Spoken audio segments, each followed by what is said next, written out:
J'ai voulu être acteur pour me fuir, explique dans les colonnes de Paris Match l'acteur Lambert Wilson. Mais, depuis quelque temps, le comédien actuellement à l'affiche du film Les choses simples d'Éric Besnard a besoin de se retrouver. Un peu, finalement, comme le personnage qu'il incarne dans cette comédie, un entrepreneur à qui tout réussit et qui, suite à une panne de voiture, rencontre Pierre, une sorte d'ermite vivant en harmonie avec la nature.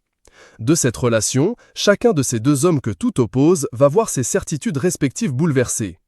Dans le réel, ce n'est pas une panne de voiture qui a conduit Lambert Wilson à prendre un virage dans sa vie, mais la mort de ses parents, qu'il a, un peu fracassé il y a une dizaine d'années.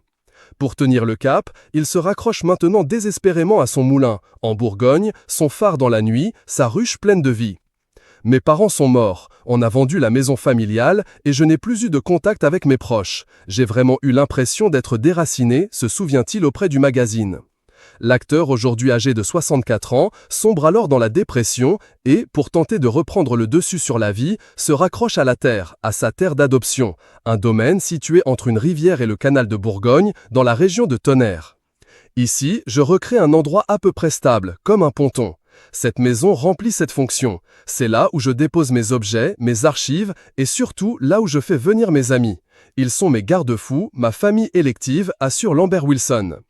S'il vit seul à l'année, sa maison grouille toutefois régulièrement de convives qui l'invitent pour des déjeuners qui s'éternisent, pour des balades à vélo.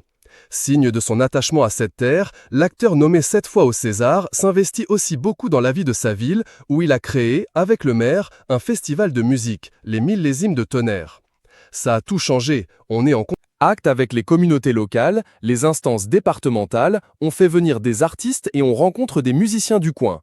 Notre travail d'implantation a pris un temps fou, cette région le mérite, affirme-t-il à Paris Match. Les artistes du festival sont chaque année invités à résider dans son moulin pour préparer le spectacle. La 3e édition aura lieu cet été, du 25 juin au 2 juillet.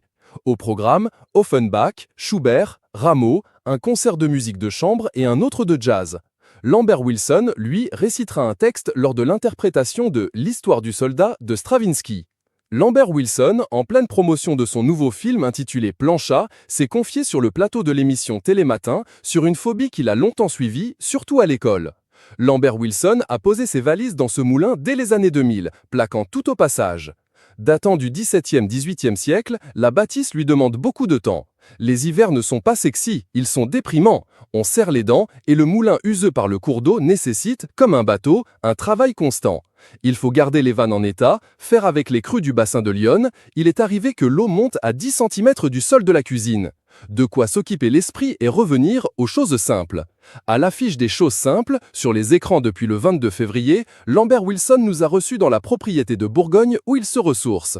La rudesse de la région, Lambert Wilson y était préparé. C'est d'ailleurs en partie ce qui l'a séduit, puisqu'il avait eu un coup de cœur pour la Bourgogne 20 ans auparavant, alors qu'il s'y était rendu pour acheter une maison à des amis. Il y avait découvert la Bourgogne minérale et rude, la vraie campagne, au climat difficile et aux gens fermés. 20 ans plus tard, il avait eu une histoire d'amour instantanée avec ce vieux moulin où il s'adonne désormais au jardinage, à la méditation et écoute de la musique médiévale. Si celui-ci n'était au départ qu'une maison de campagne, pour le week-end, elle est devenue depuis le confinement son refuge, son lieu de vie. L'acteur ne passe désormais plus qu'en coup de vent à Paris pour des tournages.